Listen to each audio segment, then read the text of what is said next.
বিশ্বনবীর জন্মদিন পালন করে একটা দল বিরিয়ানি খাওয়ার মাধ্যমে, আছে না নাই? বিশ্বনবীর জন্মদিন সাহাবারা পালন করতেন না, বিশ্বনবী নিজেও পালন করতেন না। শুধু যখন জিজ্ঞেস করা হলো কেন রোজা রাখেন, বিশ্বনবী বলেন যেহেতু জন্মেছি, এই জন্মটা আল্লাহ আমার না দিলেও পারতেন, জন্মের শুকরিয়া স্বরূপ আমি রোজা রাখি। সুবহানাল্লাহ। কিন্তু ওই দিন মিষ্টি আর হালুয়া আছে না নাই? জশ্নে জুলুসে আছে না নাই? আহা, শুধু মিষ্টি আর জিলাপি, কিন্তু বিশ্বনবী রাখতেন রোজা। আপনি রোজা রাখেন, আপনি না খেয়ে থাকেন, তাহলে বিশ্বনবীর ভালোবাসার প্রমাণ পাওয়া যাবে, ঠিক কিনা? এজন্য এই নবী এমন নবী যে নবীরে বাদ দিলে সিয়াম বোঝা যায় না, এই নবীরে বাদ দিলে হজ বোঝা যায় না। কারণ বিশ্বনবী আমাদেরকে হজ করে শিখিয়েছেন। বিশ্বনবী জীবনে হজ করেছে একটা, উমরা করেছে 4টা। বিশ্বনবী যদি হজ করে না দেখাইতো, আমরা হাজির হতে পারতাম? জোরে বলেন, পারতাম? এজন্য এই নবীরে বাদ দিলে কিচ্ছু বোঝা যায় না, নবীরে বাদ দিলে কোরআন বোঝা যায় না। এই জন্য এই নবীর ভালোবাসা আমাদের অন্তরে আছে না নাই? সূরা ফাতির 29 নম্বর আয়াতে আল্লাহ বললেন, মুহাম্মাদুর রাসূলুল্লাহি ওয়াল্লাযীনা মাআহু আশিদ্দাউ আলাল কুফফারি রুহামাউ বাইনাহুম। মুহাম্মাদুর রাসূলুল্লাহ, মুহাম্মদ আল্লাহর রাসূল। এটা কার কথা? বিশ্বনবী যে আল্লাহর রাসূল, এতে কোনো সন্দেহ আছে? সন্দেহ থাকলে কি ঈমান থাকবে? তিনি হলেন আল্লাহর রাসূল। বিশ্বনবী নিজেকে রাসূল বলে পরিচয় দিতেন। বিশ্বনবী বলতেন না আমি বাতিলের আতঙ্ক, বিশ্বনবী বলতেন না আমি সারা বিশ্বে আলোড়ন সৃষ্টিকারী, বিশ্বনবী বলতেন আমি রাসূলুল্লাহ। আমি কি?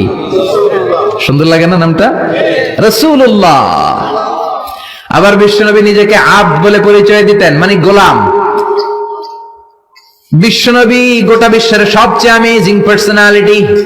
বিশ্বনবীর চাইতে সেরা, বিশ্বনবীর চাইতে মহান মানুষ পৃথিবীতে দ্বিতীয়টা আছে নাকি? তারপরও বিশ্বনবী নিজেকে বলতেন ইন্নী আব্দুল্লাহ, আমি হলাম আল্লাহর গোলাম। গোলাম বলতে পছন্দ করতেন, নিজেকে ছোট করতে পছন্দ করতেন। এজন্য আমরা নামাজে বলি আশহাদু আল্লা ইলাহা ইল্লাল্লাহ ওয়া আশহাদু আন্না মুহাম্মাদান আবদুহু। তিনি আল্লাহর রাসূল, তিনি আল্লাহর গোলাম। বিশ্বনবী দোয়াতে বলতেন আল্লাহুম্মা ইন্নী আবদুক, ও আল্লাহ আমি আপনার গোলাম। নিজের বাতিলের আতঙ্ক বলতেন না, বলতেন গোলাম, আমি গোলাম। আল্লাহুম্মা ইন্নী আবদুক, ও আল্লাহ আমি আপনার গোলাম। ওয়াবনু আবদিক, গোলামের ঘরের গোলাম, মানে আমার বাবা আব্দুল্লাহ আপনার গোলাম। ওয়াবনু আমাতিক, বান্দির ঘরের গোলাম, মানে আমার মা আমেনাও আপনার বান্দি। আমি গোলাম, গোলামের ঘরের গোলাম, আমার 14 গোষ্ঠী আপনার গোলাম। আল্লাহু আকবার। বিশ্বনবী বলতেন আমি গোলাম, আমার বাবা গোলাম, আমার দাদা গোলাম, আমার দাদার দাদাও গোলাম, আমরা গোলাম গোষ্ঠীর। কিন্তু আমরা নিজেদেরকে ছোট করতে চাই না, আমরা কই সব আমার, আমি বাতিলের আতঙ্ক, সব আমার, বলি না? কিন্তু বিশ্বনবী বলতেন না আল্লাহ আমি আপনার গোলাম। আর বলতেন আল্লাহ আমার আপনি ছোট বানান, আমার চোখে বড় বানান মানুষের চোখে। সুবহানাল্লাহ। আল্লাহুম্মা জাআলনি শাকুরা ওয়া জাআলনি সাবুরা ওয়া জাআলনি ফি আইনি সাগীরা ওয়া ফি আয়ুনিন নাসি কাবীরা। ও আল্লাহ আপনি আমারে শুকরগুজার বানান, ধৈর্য ধারণকারী বানান, আমার চোখে আপনি আমারে ছোট বানান, মানুষের চোখে আপনি আমারে বড় বানান। সুবহানাল্লাহ। বাড়িতে যে বলেন সুবহানাল্লাহ, আওয়াজ করে বলতে কি কষ্ট হচ্ছে? পড়েন সুবহানাল্লাহ। নিজেকে ছোট করতেন। কেমন নবী তিনি, কেমন রাসূল, শুধু রাসূল নন, রাসূলদেরও রাসূল। আল্লাহু আকবার। মা কানা মুহাম্মাদুন আবা আহাদিম মির রিজালিকুম ওয়ালাকির রাসূলুল্লাহি ওয়া খাতামান নাবিয়্যিন। তিনি শুধু রাসূল নন, খাতামুন নাবিয়্যিন, নবী আসার যে চেইন, যে সিলসিলা, এটাকে আল্লাহ বিশ্বনবীর মাধ্যমে সিলগালা করে দিয়েছেন। আর কোন নবী নাই, জোরে কোন সুবহানাল্লাহ। তিনি শ্রেষ্ঠ নবী, নবীদের নবী। তিনি এমন নবী যিনি হ্যাঁ বললে শরীয়তের সবকিছু হালাল হয়ে যায়, তিনি না বললে সব হারাম হয়ে যায়। তিনি আঙ্গুল তুললে পূর্ণিমার চাঁদ 2 ভাগ হয়ে যায়। তিনি জমিন থেকে পা তুললে আল্লাহর আরশে মেরাজে চলে যায়। বিশ্বনবী যদি কয় হ্যাঁ করো করো, করতে পারবা, ওটা হালাল। কারণ কোনটা হালাল কোনটা হারাম এটা আমাদেরকে বিশ্বনবী শিখিয়েছে, ঠিক কিনা? বিশ্বনবী যদি বলে না না না এটা করা যাবে না, তাইলে হারাম। হ্যাঁ বললে হালাল, না বললে হারাম, ঠিক কিনা?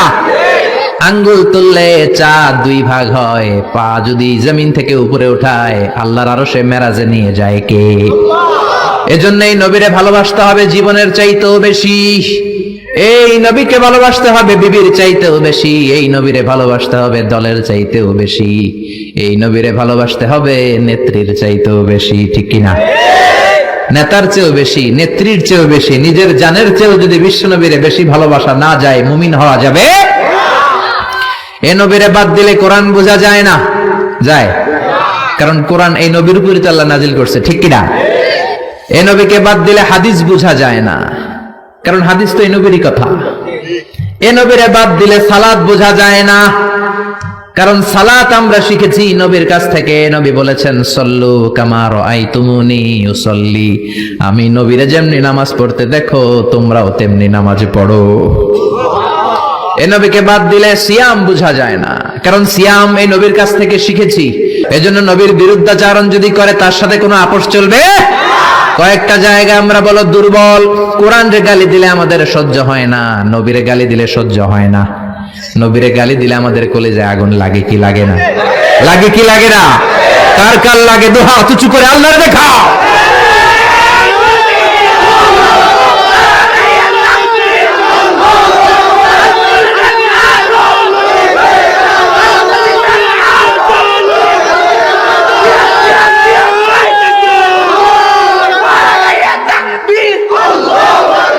আল্লাহ আমাদের স্লোগানকে কবুল করো। নবীর জন্য যে ভালোবাসা, এই ভালোবাসার কারণে নবীর শাফায়াত আমাদের নসিব করে, পড়ে না আমিন? এজন্য এই নবী এমন নবী যারা বাদ দিলে কোরআন বোঝা যায় না, হাদিস বোঝা যায় না, নামাজ বোঝা যায় না, রোজা বোঝা যায় না। জোরে বলেন ঠিক কি না? আমাদের নবী এমন নবী যেই নবীর আগমন বার্তা দেওয়ার জন্য আল্লাহ আরেকজন নবীকে দুনিয়ায় পাঠিয়েছে। ঈসা আলাইহিস সালামকে আল্লাহ শুধু পাঠাইছে যে তুমি দুনিয়াতে যায় বলো সর্বশ্রেষ্ঠ একজন নবী আসতেছে। জোরে করে আল্লাহু আকবার। বিশ্ব নবীর আগমনের জন্য একজন নবী পাঠান আল্লাহ, এমন নবী যেই নবীর সুসংবাদ দিতে আরেকজন নবী দুনিয়ায় আসে। আল্লাহু আকবার। কি রহমতের নবী, কি বরকতের নবী। বিশ্ব নবী মসজিদে নববীতে প্রবেশ করলেন। এক সাহাবী বলে আদম হলো সফিউল্লাহ, আরেক সাহাবী বলে আমার কাছে অবাক লাগে মুসা হলো কালিমুল্লাহ, মুসার সাথে আল্লাহ সরাসরি কথা বলতেন। আরেক সাহাবী বললেন ইব্রাহিম হলো খলিলুল্লাহ। বিশ্বনবী সবগুলো শুনলেন। বিশ্বনবী এবার মসজিদে নববীতে ঢুকে বললেন তোমাদের কথা আমি শুনেছি, তোমরা ঠিকই বলেছো। আদম নবী সফিউল্লাহ, মুসা হলো কালিমুল্লাহ, ইব্রাহিম হলো খলিলুল্লাহ, আর জানো নাকি আমি হলাম হাবিবুল্লাহ। খলিল মানে আল্লাহর বন্ধু, হাবিব মানেও বন্ধু। কিন্তু খলিল হচ্ছে এমন বন্ধু যে বন্ধু আল্লাহরে খুশি করার জন্য কাজ করে, আর হাবিব হলো এমন বন্ধু যারা খুশি করার জন্য আল্লাহ নিজেই কাজ করে। রব্বুল আলামিন কিবলা পরিবর্তন করে দিলেন মক্কা থেকে ফিলিস্তিনের দিকে। কিন্তু বিশ্বনবীর অন্তরে বড় জ্বালা। আমার বংশের গোড়া যেখানে ইসমাইল নবী ইব্রাহিম নবী ছিলেন, ওই কাবার দিকে মক্কার দিকে যদি আমার কিবলা ঘুরিয়ে দেয়া হয় কতই না ভালো হতো।